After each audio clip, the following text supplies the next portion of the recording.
Bonjour à tous et bienvenue dans ce premier épisode de cette formation Python. Avant de continuer, je t'invite à liker et à t'abonner. Un grand merci à tous ceux qui le feront. Bref, avant qu'on s'attaque sur le vif du sujet, intéressons-nous un peu à l'histoire de ce fameux langage. Donc le langage de programmation Python, il a été créé en 1989 par ce gars, Guido van Rossum, aux Pays-Bas. La première version publique, c'est-à-dire la 1.0, elle a été publiée que 2 ans après, en 1991. Je vais vous raconter maintenant une petite anecdote sur le nom de ce langage, pourquoi il s'appelle Python. En fait, le créateur du langage, c'était un fan de la série télévisée Monty Python's Flying Circus, et c'est justement de là d'où vient le nom Python.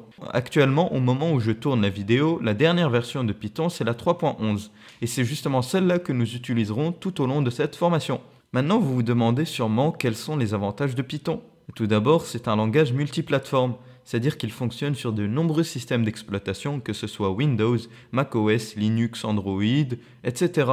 Et il peut tourner que ce soit sur des Raspberry Pi, des PC, des laptops, des supercalculatrices, des serveurs, bref, tout ce que vous voulez. Ensuite, il est gratuit. Vous pouvez l'installer autant de fois que vous voulez sur autant d'ordinateurs que vous voulez, et il est même gratuit sur téléphone aussi.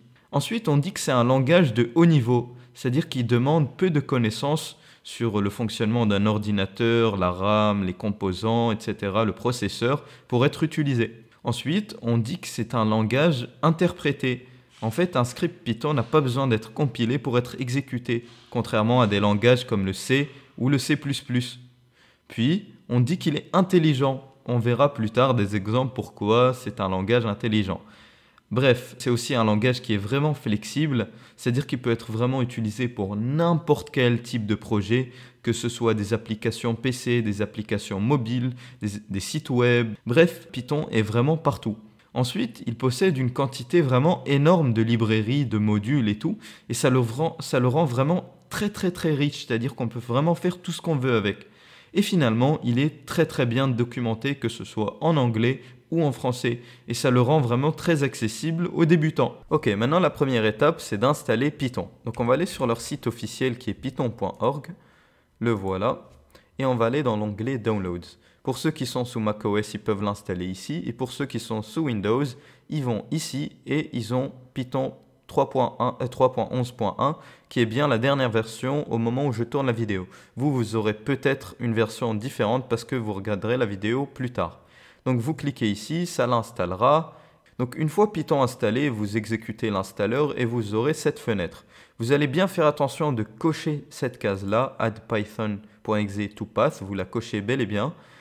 Et ensuite, vous cliquez tout simplement sur Install Now, vous mettez Yes et vous attendez que ça s'installe.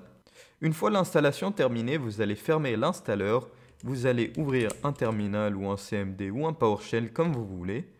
Et en fait, on va s'assurer que Python s'est bel et bien installé. Donc on va écrire Python, espace, tiret, V majuscule. Et si vous avez bien la version de Python que vous venez d'installer qui s'affiche, c'est que tout s'est bien passé. Sinon, si vous avez un message d'erreur ou quelque chose d'autre, c'est qu'il y a un problème quelque part et je vous conseille de recommencer l'installation. Maintenant qu'on a installé Python, il faut qu'on installe ce qu'on appelle un éditeur de texte. C'est en gros l'endroit où on va écrire notre code. Je vous conseille de débuter avec VS Code, qui est vraiment un très bon éditeur de texte par Microsoft. Donc vous écrivez VS Code sur votre navigateur et vous allez directement sur Download. Ensuite ici, vous choisissez votre version, pour ma part Windows. Et ensuite, le téléchargement débutera et vous attendez qu'il se termine. Une fois l'installation terminée, vous exécutez l'installeur, vous suivez toutes les étapes jusqu'à ce qu'il s'installe. Maintenant qu'on a installé VS Code, normalement, si vous l'ouvrez pour la première fois, vous allez avoir l'option de choisir le thème et plein d'autres paramètres. Donc vous réglez tout ça. Et une fois que tout ça sera fini, vous tomberez là-dessus. Donc la première chose qu'on va faire, c'est installer l'extension de Python sur VS Code. Ça va rendre le code vraiment bien plus pratique à exécuter et tout. Donc ici, c'est le panneau des extensions. Vous allez ici, vous écrivez Python. Vous attendez que ça le trouve. Une fois trouvé, vous cliquez Installer. Et une fois installé, tout est bon. Si vous avez réussi toutes les étapes jusqu'à présent, vous êtes désormais prêt à programmer en Python. Donc on ne va pas commencer à coder dans cet épisode, mais dans le prochain. Et sur ce, la vidéo touche à sa fin et je vous souhaite une excellente journée. Bye bye.